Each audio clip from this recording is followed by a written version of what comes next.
عاملين ايه؟ النهارده هنعمل مع بعض ورق عنب في منتهى اللذاذه. معايا ربع كيلو من اللحمه المفرومه، قسمتهم نصين، خليت نص ني زي ما هو والنص التاني عصقته زي ما انتوا شايفين كده ببصل وملح وفلفل اسود وحبه توابل صغيرين. هضيف عليهم كوبايه من الرز المصري، تكون الحبايه الصغيره ما تكونش الحبايه العريضه، عشان لما تعملي الورق العنب ما تبقاش الصباع بتاعه كبير كده وتخين، لان الرزايه العريضه بتكبر جدا مع التسويه. وضفت عليهم كوبايه ونص من الصلصه ديت انا مسبكاها طماطم وبصل وملح وفلفل اسود بس. هضيفهم على بعض وهبتدي ان انا اقلبهم كويس جدا. بعد كده بقى هحط الخضره، عباره عن شبت وبقدونس وكزبره، غسلهم كويس جدا ومصفيهم من الميه، وهحطهم على الخلطه الخطيره يا جماعه اللي احنا هنعملها النهارده.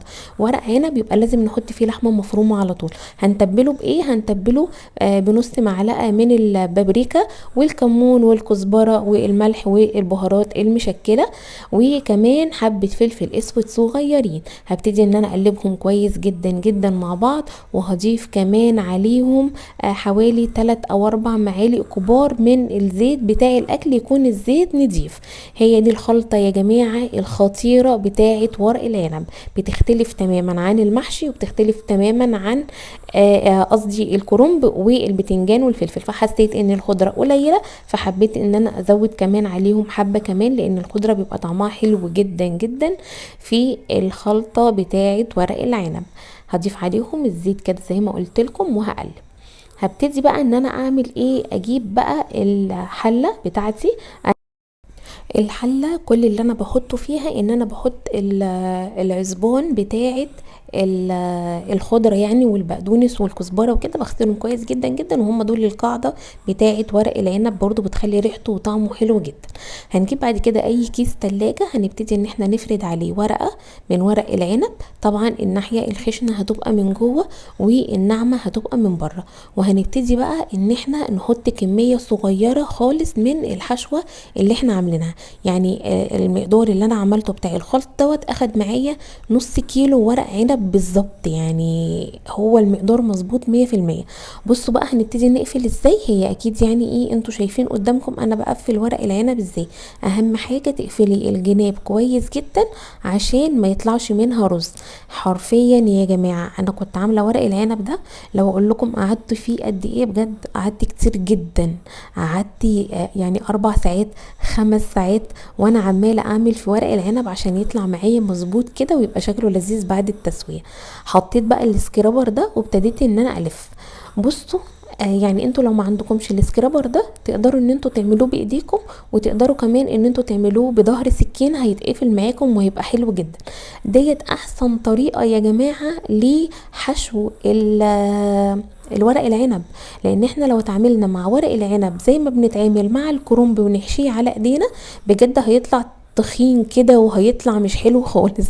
فحاولوا ان انتوا ايه تعملوا زي ما انا ما بعمل كده. هي الطريقه مش جديده، هي طريقه كده كده منتشره اصلا، بس انا كنت اول مره اجربها يعني، والصراحه عجبتني. طبعا لو معانا اي ورقه كبيره من ورق العنب هنبتدي ان احنا نقسمها نصين ونبتدي نلف بالشكل اللي انتوا شايفينه ده. دي اسهل طريقه يعني. بصوا هنكمل مفيش مشكله خالص، ما اتقفلتش لا هنمسكها بايدينا وهنبتدي ان احنا نقفلها، مفيش اي مشكله خالص.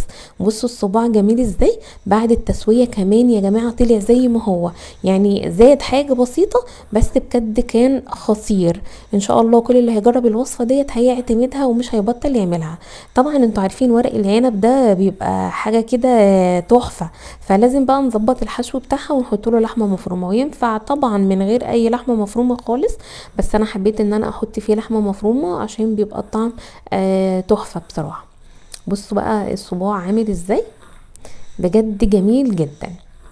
انا طبعا هسيبكم بقى ايه كام واحده كده تتفرجوا على الشكل يعني وانا بعمله، ولو في اي حاجه متفتحه في الورقه نضم على بعض ونلف عادي جدا جدا جدا.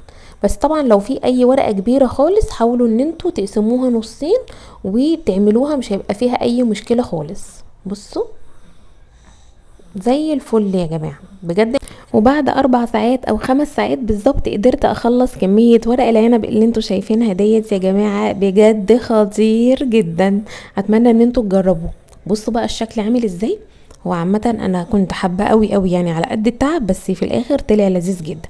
هجيب بقى الحله، وزي ما انتم شايفين كده انا ما بحطش فيها اي بقى بطاطس ولا طماطم ولا بصل ولا الكلام ده، بكتفي بس كده ببواقي الخضره اللي بقطعها يعني.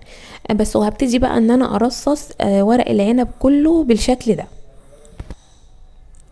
لحد بقى ما هخلص الكمية كلها زي ما انتوا شايفين. بصوا كان اي صباع صغير خالص يطلع في ايدي اقعد اقول الله على الجمال، مع اني تعبت فيك قوي، بس يلا مش مشكلة. وخلصت الرصة كلها بالشكل دوت. نيجي بقى للصوص بتاع هو مش صوص، الشوربة بقى هي عبارة عن شوربة لحمة او فراخ عادي. حطيت عليها معلقتين كبار من صلصة الطماطم وملح وفلفل اسود وحبة من الكمون، وخليتهم غلوا على النار. وهبتدي ان انا اسقي بيها ورق العنب. عايزه اقول لكم ان مفيش اي مشكله خالص في ورق العنب لو الشوربه بتاعته زادت. عايزه اقول لكم ان هي بتبقى حلوه جدا جدا جدا كمان.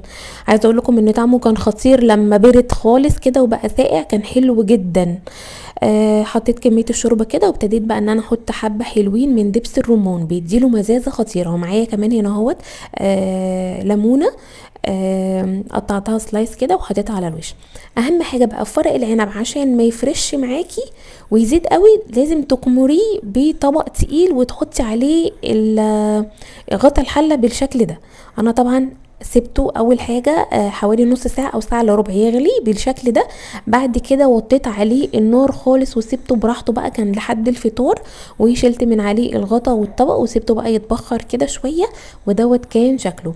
هبتدي بقى ان انا اقلبه هنقلبه بقى هنا ونشوف مع بعض شكله عامل ازاي. طبعا ولا تزعلي ولا تتنرفزي ولا اي حاجة، هنبتدي ان احنا نشيل الطبقة دي كده كلها، وهنلاقي رصة ورق العنب زي ما هي، ما حصلهاش اي حاجة خالص. وكان فيها حبة صوص كده زيادة نزلوا طبعا من الحلة، نزلوا في الصينية من تحت، كان طعمهم خطير يا جماعة.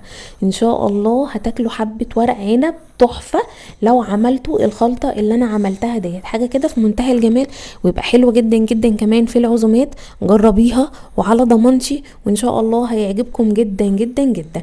ده بقى يعني ورق العنب لا غنى عنه في اي سفرة ضيافة يا جماعة. اتمنى يكون الفيديو بتاعي النهارده عجبكم ونال رضاكم، واتمنى ان انتوا تحطوا لي لايك للفيديو وتعملوا شير لكل اصحابكم وحبايبكم لو اول مره تشوفوا خلطه ورق العنب ديت. وده كان فيديو النهارده، واشوفكم تاني بفيديو جديد. باي باي.